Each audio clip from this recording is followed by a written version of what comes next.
Welcome everyone to the Insights in Qualitative Methodology webinar series, a partnership between ATLAS.ti, the International Qualitative Research Toolkit at the University of British Columbia, Okanagan campus, and Inquiry Methodology at the School of Education, Indiana University. We are here today for a presentation by Dr. Pengfei Zhao, Assistant Professor, Research and Evaluation Methodology, University of Florida. The Impossibility of Equivalence, Critical Theory and Translation in Qualitative Research. A few words about the presentation. The presentation will last about 40 minutes and there will be time for questions and answers. You may write down your questions using the Q&A section of the Zoom control panel. At the end of the presentation, we will be sending you the video of the webinar. My colleague Juliana Barabas will now introduce the presenter. Thank you so much, Ricardo, and welcome everyone on Earth Day to our Insights webinar. Dr. Pengfei Zhao is currently an assistant professor of qualitative methodology in Research and Evaluation Methodology program at the University of Florida. She has interdisciplinary background in inquiry methodology, sociology, and cultural studies. In her theoretical and methodological work, she draws from a wide spectrum of theories, from critical theories to contemporary pragmatism, feminism, and post-colonial studies, to formulate a praxis and social justice-oriented qualitative research methodology. In her empirical work, she uses primarily ethnographic, narrative, and action research approaches to address issues of universal significance, such as disadvantaged youths, coming-of-age experience, student-centered teaching and learning, and sexuality education. She has degrees as a doctorate in inquiry methodology from Indiana University, in literary theory from Beijing Normal University, and a BA in Chinese language and literature from Beijing Normal University in Beijing, China. Please help me in welcoming Pengfei Zhao. Now you can share your screen. Thank you. Thank you, Ricardo, and thank you, Juliana, for your warm invitation and introduction. And I don't know if I should say good morning or good afternoon, but I hope my greetings, everyone. And I'm going to share my screen.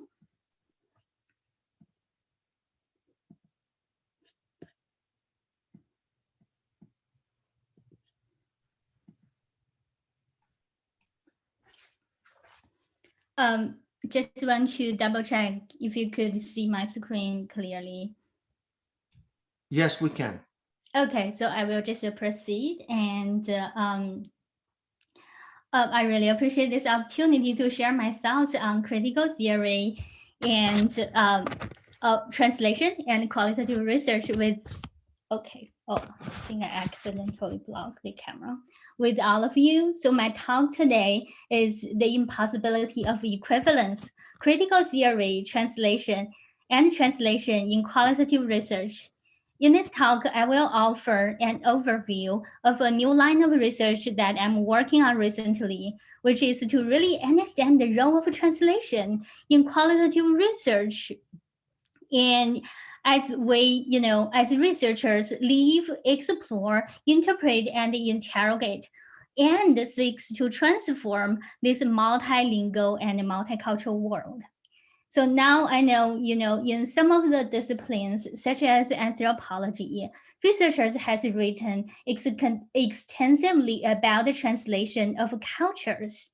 I would like to start by saying that, when I use the word translation here, I mean it like literally. I mean the microscope action of translating from the original text in one language to the target text in a different language. So I will focus on this microscopic action in which, as qualitative researchers, always and very often needs to engage, but with actually seldom talk about.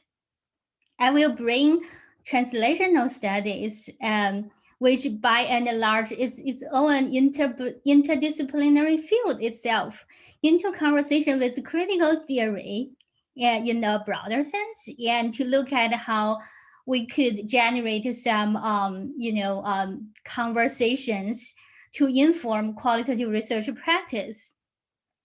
I do want to say that this is a very new line of research of mine, and it's still work in progress. So I look forward to continuing the conversation with all of you on this topic. Well, I'm going to get started by, let me see. Okay, sharing 3 research scenarios. And this is the first scenario. An international doctoral student, assumingly, and who comes from a non-Western country and attends graduate school in an English-speaking Western university, went back to her own country to conduct ethnographic fieldwork for her dissertation study. And understandably, he used her native language to communicate with her participants, conducted observations, and performed interviews.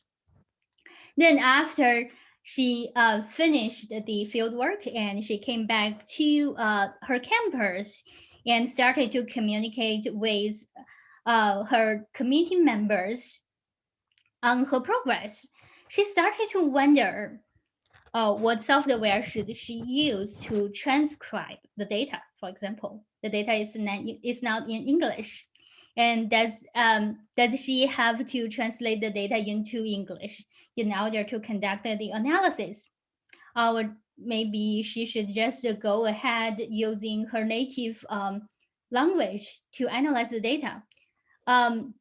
If not, how shall she communicate with her advisor and community members who can only speak English about her work? So just to give you some, more intuitive understanding of this scenario here, I put on 3 pictures from, it's like different types of, in this case, the Chinese data. And on your left is, an essay and written by a participant, and in the middle is a local guest here, a PDF version, and on your right hand side, you probably could tell is part of an interview transcript. So this is the first research scenario. I hope you could keep that in mind as we continue the conversation. And then there's this second scenario. So in this second scenario, you conducted research with a transnational social group in the United States. And then after you get everything, including your research design, including your interview protocols ready, you go ahead to obtain, to fill out the forms and to obtain your IRB approval from the ethical review boards in your university. So for those of you who are now joining us from the United States, we call it IRB here, which is, like ethical review boards. And then as you can see here, you saw a few questions related with translation on the IRB application platform. So for example, the system would be explicitly asking you whether you are targeting, I mean, it sounds like a weird to say targeting, but whether you are targeting subjects who cannot speak or read English. And also, the IRB asks you to attach informed consent forms translated into the language of the non-English speaking people you seek to enroll. And then, 8.4, it asks you to upload the back translation of the consent forms. I sent our information sheets here. So this is just some screenshots from the IRB system in my institution. For those of you who are now very familiar with the term back translation, it's probably one of the most salient terms about translation in the field of research methodology. Here is a very brief table to demonstrate what is back translation. So in a nutshell, back translation is a procedure that is performed after the research team complete the translation. So to understand the validity of the translated text, a translator or a team of translators will be asked to retranslate the translated text back to the original language.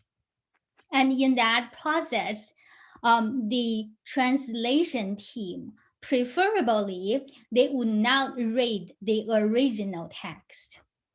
And then the research team will compare the original version of the, say, research instrument and the back translated version to determine the validity of the translation.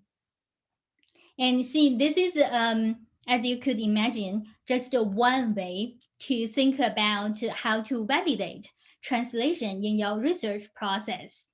And if you can recall in the previous slides, I mentioned that this is the only, in this case, in my institution, this is the only method, and they ask you to use to prove, almost like demonstrate the validity of your instruments.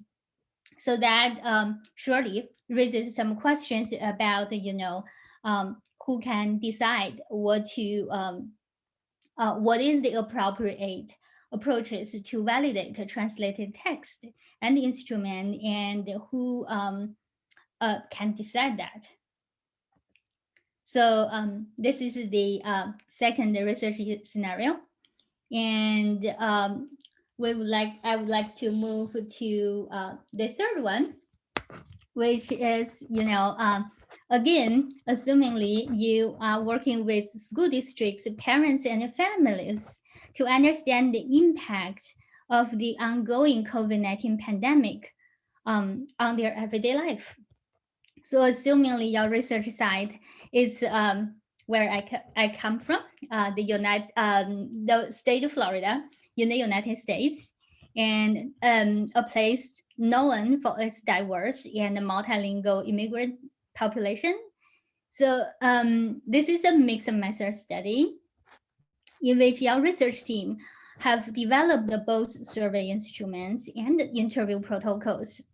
One of your school district partners tell you that for the parent interviews and surveys, you need to prepare different versions, like 7 languages. 6 plus English versions of the protocols or the survey instruments. And now, as a co-PI in this project, that leaves a considerable part of the research design and data collection method efforts.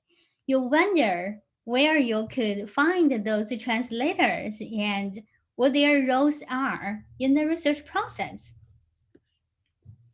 So these are the 3 research scenarios that I would like us to think with. And here in the on the slides, you could see, I listed the languages that the school districts asked. As you probably have already figured out, these are just not hypothetical moments in research practice. These are the moments that I, as a bilingual researcher whose native language is Mandarin Chinese and who works in an English-speaking university, have encountered over the past years of practice, research practice, in my work. So the first scenario is how is my experience with my dissertation project. The second scenario is an ongoing project, and in which I worked with, the transnational Chinese families in Florida. And the third scenario is also it's a large-scale collaborative research project that I'm serving as a co-PI, and it's an ongoing project. So with that said,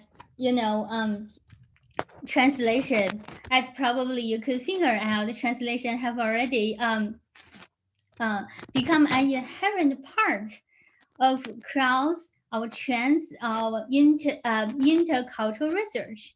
Qualitative researchers need to make decisions regarding whether they should translate, the validity of translation, what should or should not be translated, when is the best timing to translate during the research process. So just to give you like status, a number to give you an intuitive impression of like how important the translation is. Today, in today's world, we have more than 7,000 languages spoken by people. And, as qualitative researchers, we're really committed to work with people around the world of different social and cultural and political backgrounds. And we commit ourselves to especially interrogate power structures, and especially to understand, how to leverage the voice of those marginalized or disadvantaged social groups.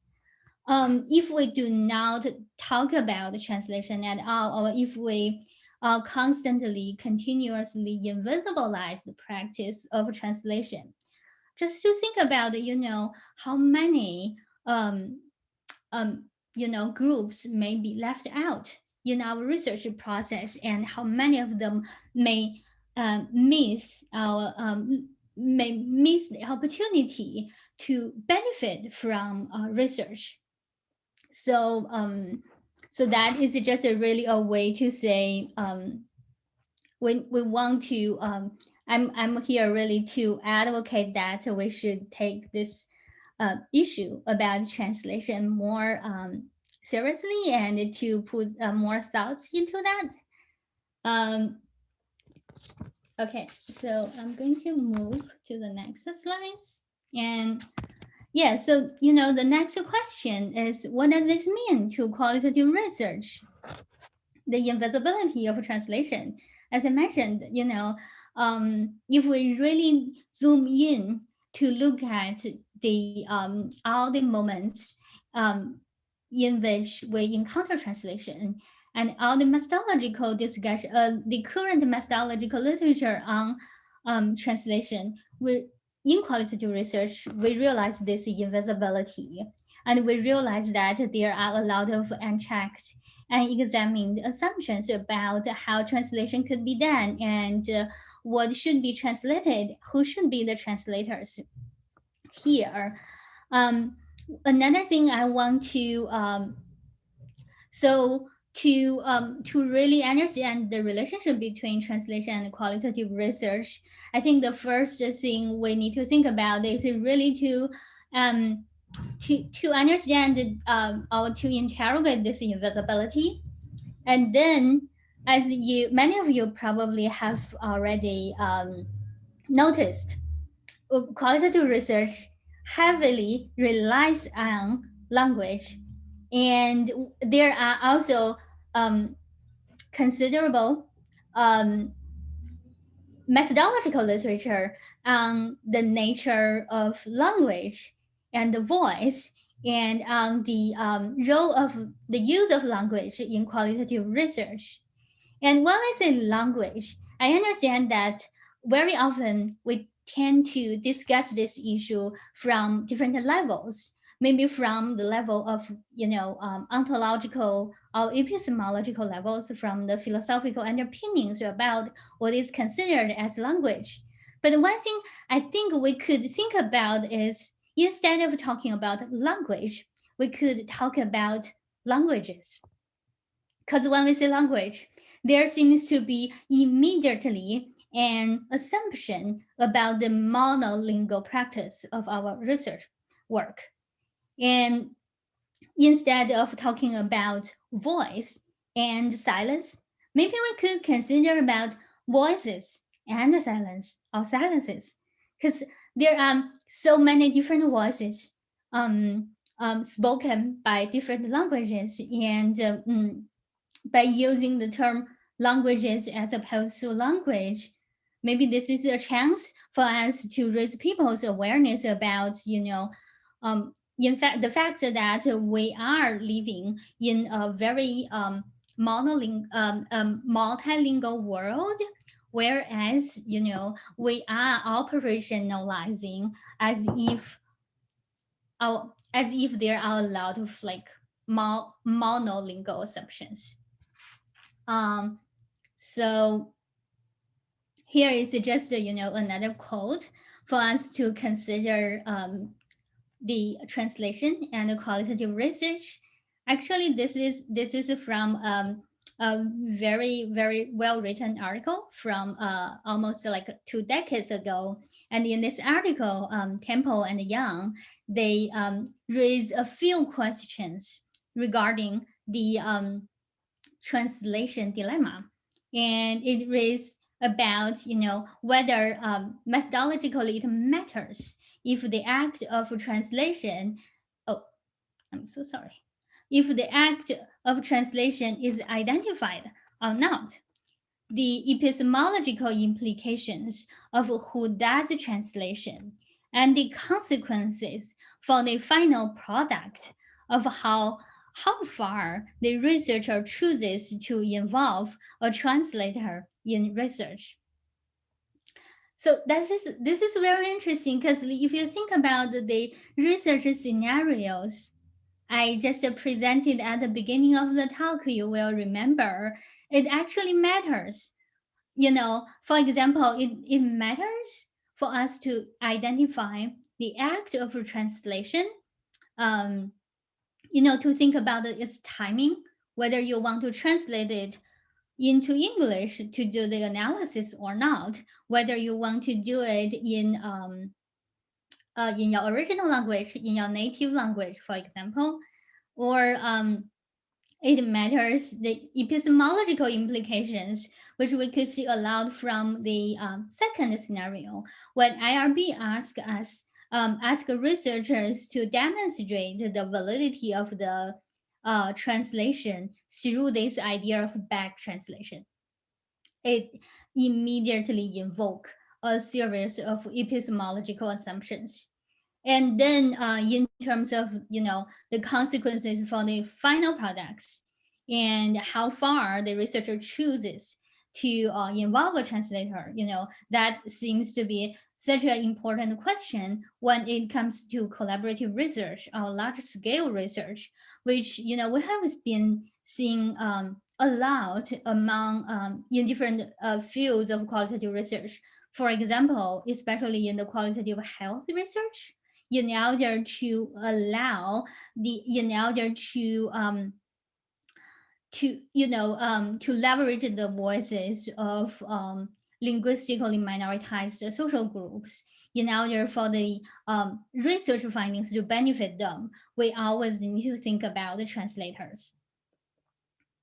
And I mean, this sounds like a pretty like delayed signposting, but I would just talk very briefly about what are some of the original ideas I was thinking that I could present to our audience.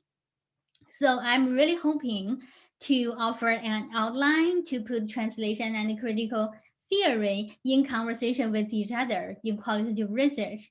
And that is the goal of the talk today. So you probably will hear, there are starting from this point, there will be more the engagement in a roughly spoken, like rough stroke type of engagement, instead of diving into a specific topic within the field, like within this topic of translation and qualitative research. So the first thing I would really like to do is to problematize the search for equivalence in translational practice, which is very easy to understand because when you seek translation, you always think about that you want to read the translated text as if you are reading the original text.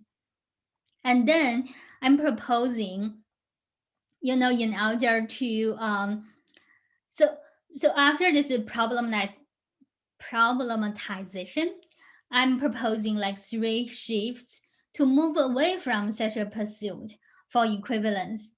So roughly speaking, we can think about these shifts on different levels on the level of onto-epistemology. So that's more like about the philosophical underpinnings of like the translational practice, and on the level of research ethics and politics. So thinking about what is the best ethical practice in terms of deciding whether to translate or not, and on the level of research practice, that will involve a series of very situated and localized practice, such as in the second scenario, we know that IRB, although under this overarching federal policy in the United States, different IRB offices in different institutions really have their very localized practice. For example, the IRB at the University of Florida may ask us to provide back translation, but as far as I know, this is not the practice of, for example, the IRB at the University of John Hopkins University, or the practice of the IRB in Indiana University, Bloomington. Just, some brief examples about how to think about this issue from different levels. And I will start with this idea of the excuse me.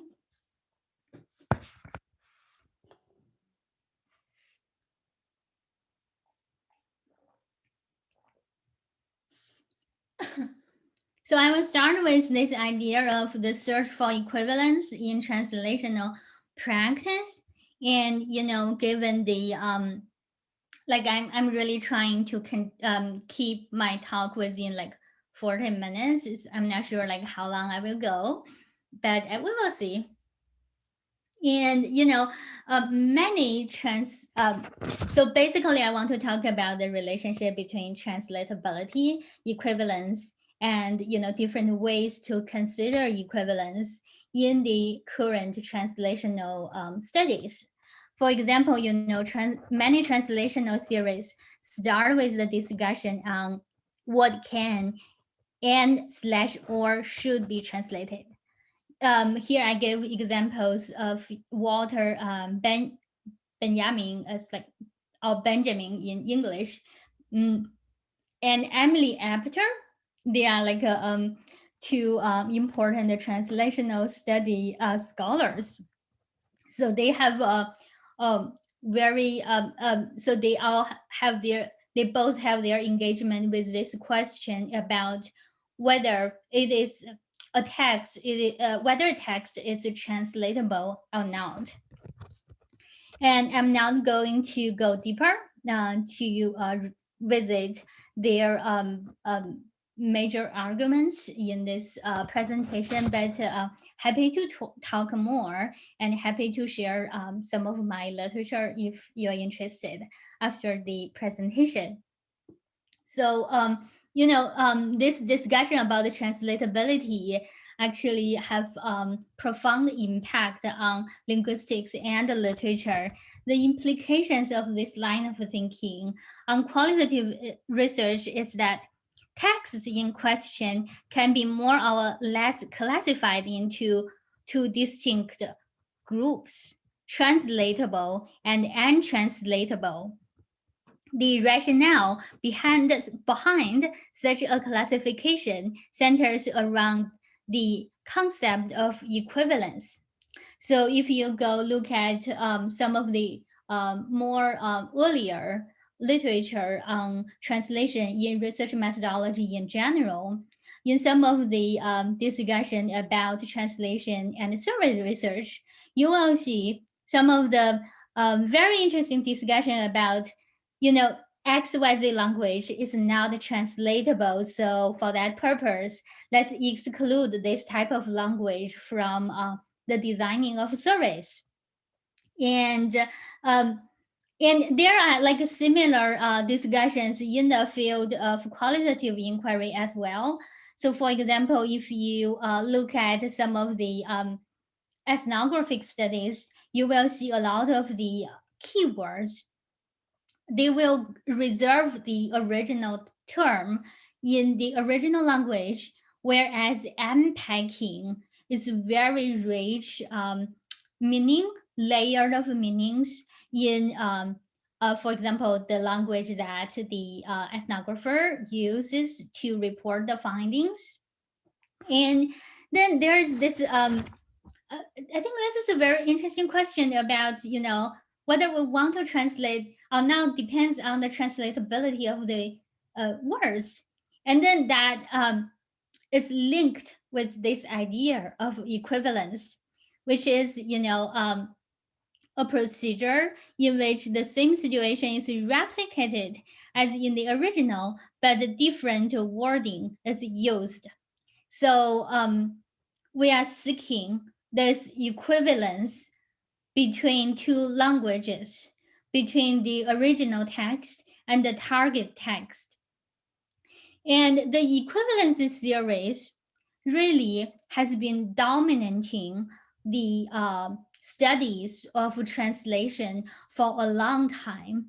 And a lot of the discussions have been generated revolving around this idea of how to better achieve equivalence.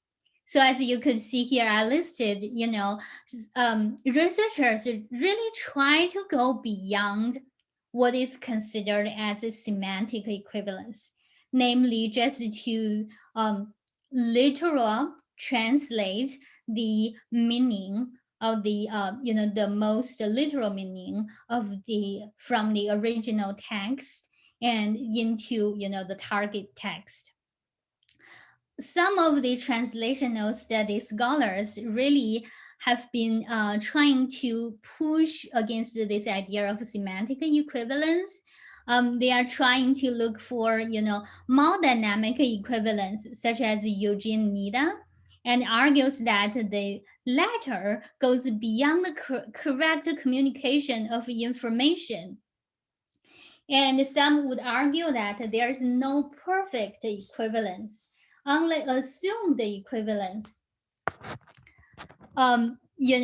In this type of literature, the ability of achieving equivalence to a great extent accomplishes translatability. So here comes the connection between translatability, equivalence, and invisibility. Because along this line of study, within this literature, we see the inherent connection among the three. But we have been the more recent, more critical translational studies have been increasingly skeptic about this pursuit of equivalence. And an example would be Venuti, when he discussed, fluence and the invisibility of translator in his seminal work in 1995, is Invisibility of Translators. And here I put a quote from her. He said, under the regime of fluent translating, the translator works to make his or her work invisible, producing the illusory effect of transparency that simultaneously masks its status as illusion the translated text seems natural, but not translated. So these are some of the effects of the pursuit of invisibility or the pursuit of equivalence in translational studies. Here marks a transition. Well, we know there are such equivalences, and what I really would like to propose, and I'm not sure like how much time I would have to do this, but I wonder, so the discussion about equivalence really assumes a theory of meaning that emphasizes correspondence. So there is this correspondence between the original text and the target text of the translated text. This one-on-one correspondence on the level of the meaning of theory could be very problematic. And what if we acknowledge this impossibility of equivalence? What kind of new space does it open for us to consider the methodological issues and questions regarding translation in qualitative research? So as I mentioned before, I'm trying to tackle this on 3 different levels.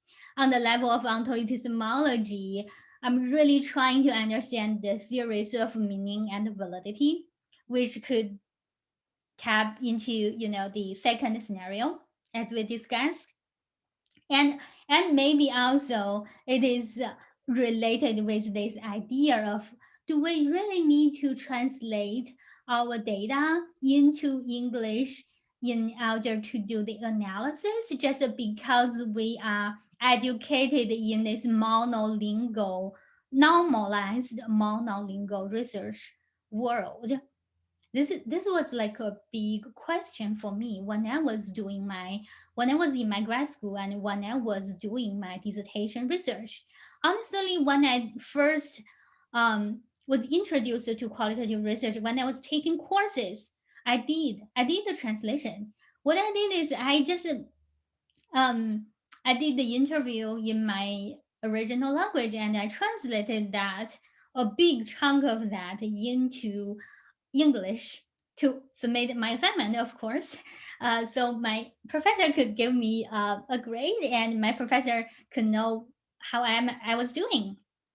And in that process, I realized the missing of a whole lot of meaning in the process and the impossibility for me to convene the rich, culturally informed world that my research participants lead me into. And of course, I also did I doubled my work in that process as well. And on the level of research ethics and politics, so there is so many things to consider, especially when you work in a research team with the translators. What are their roles? And another very interesting thing we have seen from the our review of the current literature is that it's very interesting. We've seen the existing literature has this. Some of them has this assumption that when do we need translation? The moment we need translation is a Western researcher goes to this non-Western communities to conduct research, whereas they do not speak the language that the research, like the local communities speak. In that scenario, they need to find the local, almost like cultural brokers, as their translators, as their critical informants to bridge the gap, the linguistic gap here. Well, that really makes me wonder a lot because, as I mentioned in my previous like self-introduction, I'm experiencing something completely different. I'm as an former international student, came to a Western English speaking university to do my work, to do my graduate studies. And then I went back to my home country to do the research, there are moments that I feel like I need translations, but those moments are not the moments that when I communicate with my research participants. Those moments are the moments that almost turn this assumption on its head. Those are the moments that I figure out I need to share my findings with my professors or with my committee members. And okay, the second is on the level of practice. So there are so many things to consider about, I don't think I will have time to really unpack here, but for example, the nuances about, translating in a big project, translating survey instruments into different languages. And in that process, we do need to think about validity. We do need to think about the trustworthiness. But is the bad translation the only way for us to re-enhance this or reenact this assumption based on correspondence theory? Or is that possible at all for us to open up this, like, so I'm going to move to here about, understanding meaning as a range of possibilities. This is like a complete shift from, understanding meaning on this one-on-one correspondence, from, understand meaning intersubjectively, understand when I speak, there is a range of possible meanings, and my dialogue participant, based on their cultural and social backgrounds, they may pick up different meanings, and there is this everyday communication through which we generate the meaning, as opposed to the meaning is something attached to the symbol itself. So I think I will just these are some of the things I have been working on, and these are some of the general approaches or general orientations I am moving toward. So I will just stop here to welcome questions and discussions, and hopefully this will open up some conversations, and I'm happy to share more about this ongoing project. So thank you very much. I will now take a look at the questions that you have received. Let me see. From a collaborative, Charles is asking, from a collaborative point of view, and especially where collaborators speak different languages, this is a serious issue. I am curious to hear how issues of intra and interreliability are measured, especially if back translation is involved. That's a really important question, because first of all, I'm trying to navigate myself from, a more I know when we talk about, for example, intercoder reliability, there is some assumptions about what that means, and in many cases that probably means, we have multiple coders in this analysis process, and these multiple coders, we want to see if we have an existing coding book, whether they code a certain chunk of the data similarly. And we want to calculate or understand this similarity to determine the inter-rater reliability. This is the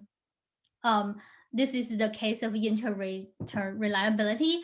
Hey, you know what? I would like just to problematize this idea a little bit, because I think it's still pretty fixed in terms of like how we decide meaning, where we locate meaning.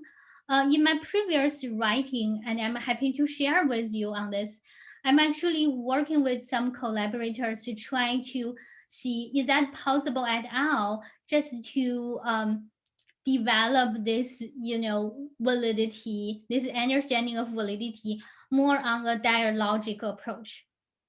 So as opposed to, back translation, is that possible at all? We could rely on this interpersonal communication to unpack the layers and the layers of meaning. And in this case, meaning is generative, as opposed to, there is one certain meaning associated with a certain type of, like a certain chunk, part of the data. I don't know if I answered that question, but it's definitely something very interesting to consider. Thank you very much. We do not have other questions. Everybody, would you like to ask more questions?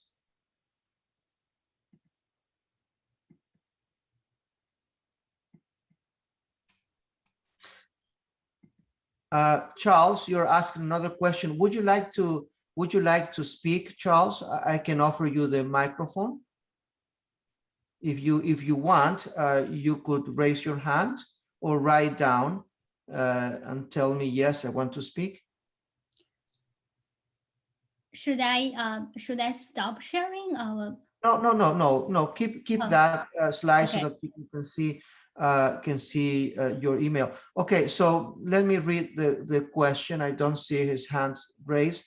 From a coding reliability point of view, have you applied, for instance, Cohen's kappa coefficient for assessing interreliability scores, since it's evident it involves group coding? That's a really good question. Honestly, I wrote a paper to critique that.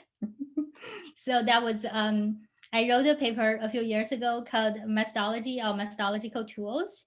And in that paper, I examined this assumption about inter-rater reliability based on this coefficient. And I'm happy to share that with you, but I think personally, I haven't really done that. What I have been doing is to cultivate a more like a dynamic conversation through a democratic research process, and to enhance validity through that way. And I personally consider that is more trustworthy, or is more reflexive in compared with a reporting coefficient number. Okay, thank you very much. Another question just came up. Wendy, would you like to speak? If you want, I can offer you the microphone. So what I will do is I will offer you the microphone, and if you decide to speak, you just open your microphone. Okay, Wendy. Otherwise, I will read the question out loud. So your microphone is there. You can open it. Yes, can you hear me? Okay. Yes, we can hear you. If you could start introducing yourself, where you come from, and a few words. Thank you. Yes, I'm a postdoctoral fellow in the Vaccine Evaluation Center based at the University of British Columbia. And our project is dealing with COVID-19 vaccine hesitancy among equity-seeking groups, especially non-English speakers. And my question is about balancing a commitment to equitable, accurate translation practices with, a very urgent topic, which we're hoping to get results on very quickly. Sure. Yeah, you're doing some really great work. So do you have advice about, finding balance in those two needs? So, Wendy, can you repeat your two needs again? So we're in a rush, right, to find out what concerns people have, why they may be hesitant about vaccinating, And so we also want to ensure that we have fair and accurate translation practices. You know, one thing I can think about is, whether you could just investigate, and I'm happy to share, like talk with you more after the presentation, but I wonder if it is possible to understand more about the normative assumptions behind this. Because, for example, when this is why I say when we do the translation, we want to move away from this more fixed understanding of what is meaning or what is the correspondence of meaning in translational practice to think about a range of possibilities and think about the meaning as layers of foregrounded, intermediate, and backgrounded meaning. And in this case, I wonder it will help if you explore a little bit more, the sometimes very often, sometimes backgrounded normative statements about what they should do, like a certain group, what should be done, what it's like this very implicit understanding of what should be done and what should not be done to understand why they think this is now something desirable. I don't know if I make myself clear, but here I'm thinking about an approach to really look at some of the cultural and normative statement within their data to see, maybe you could look at some of the patterns to say, well, there are certain group of people, they just think there's, they make a shared collective normative statement about what should be done. And then when you take a closer look at this normative statement, you may find, this could be a social norm within that group, or this is something really influenced by, say, fake news or whatsoever, or like, those conspiracy theories, and to specifically tackle that. I hope that helps. Yes, this is great to think about. Thank you. I'm nodding my head, but of course it doesn't show up. Thanks. Thank you. Thank you very much. Charles is asking, and lastly, from a semantic point of view, when it comes to semantic automatic coding, say, for example, in ATLAS.ti, but it could be other software as well, I assume. Do you see a possibility that statements might not easily be automatically coded, say, with positive, negative, neutral, or the same statement is likely to be coded semantically different by different collaborators? What is your opinion about this?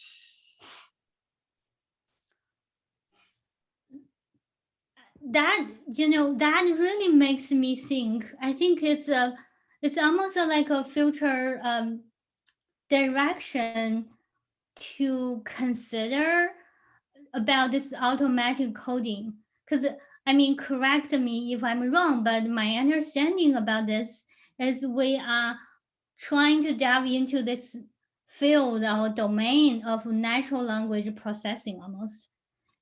I have colleagues in my program, and they are trying to do the natural language processing in a very quantitative way, which probably involves more of this type of semantic coding based on, categorization of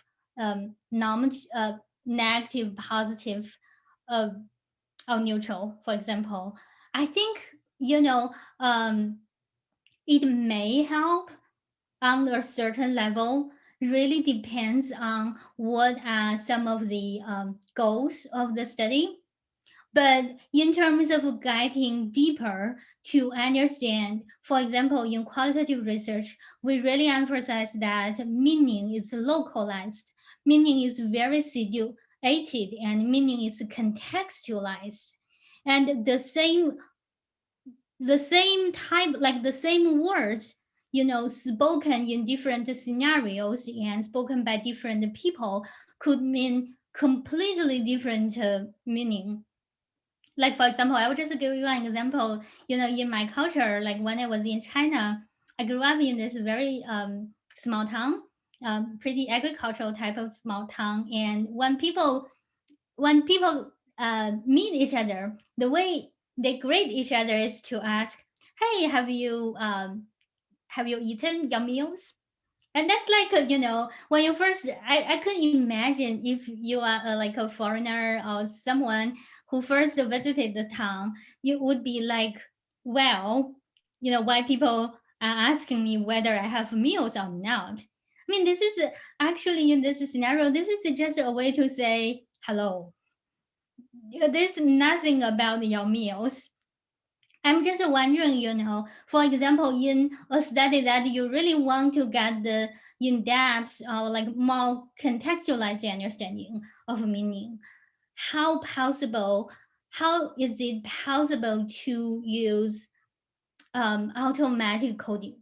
And I'm not here to say we cannot do that, because with nowadays, with AI, the development of AI and machine learning and everything, there seems to be a lot of possibilities. But this is definitely something we need to explore. And in terms of how we human beings, generate meanings in a way probably very different from how a machine generates meanings. Thank you very much. We have only 3 minutes left. So there is one more question, and then I would like to start closing. So the question is the following: can sharing, and Pamela asked this, can sharing the translated findings with stakeholders or community members to verify if these findings have been closely interpreted correctly help somewhat with some of the issues faced with translation? Or how can we engage them in these types of discussions about translation and meaning, especially when thinking about community-based work? We only have 2 minutes for the answer. Okay, so I will try to be concise. And I think, I also do some community-based work. Like, one thing I think we need to think about is whether we need to translate or not. Because when we do community-based work, there is a critical issue about who are the audience of our work. If our audience is just the community members, then is there if and the research is conducted in the same language as the community members speak, then do we need to I don't see the need to translate. But there might be some. So there is another scenario where I'm also very interested in exploring, which is, for a lot of community-based engaged scholars, they always need to engage in this double writing process. In the double writing process, on the one hand, there is this need of using the original language to communicate with the members of the community. And on the other hand, because of all the institutional expectations, etc., we need to publish in a certain on a certain platform. And then there is this double writing, and what that means for us, and what that means for our community members, like for the community we serve. I think there are really so much to think about. Thank you very much. I would like now to ask my colleague from the International Qualitative Research Toolkit, Juliana Barabas, to say a few words. Thank you so much, Pengfei and Ricardo, of course, for this wonderful webinar experience. I'd like to thank ATLAS.ti and University of Indiana for their ongoing support as well. And just want to mention, it is deadline day for abstract submission at 23:59 Pacific Daylight Time, our abstract submission portal for Thinking Qualitatively 2021 will close. So we thank everyone who has submitted so far. If you've been sitting on the fence or you know someone who has, today is the day. So please do get your submissions in, and we look forward to seeing you in July and at our next Exploration and Insights webinars. Thanks, Ricardo. Thank you very much, Juliana. Would you like to say some closing words, some closing remarks, Pengfei? Oh, I just want to really express my want to say thank you to both Ricardo and Juliana and my alma mater, IQRT methodology program in the School of Education at Indiana University, for your invitation, and I really enjoy the conversation here. And I just want to say I have left my email accounts there, so if any of the audience would like to continue the conversation, please don't be hesitant to reach out to me. Thank you very much. And with that, we are going to close today. Bye-bye, everybody.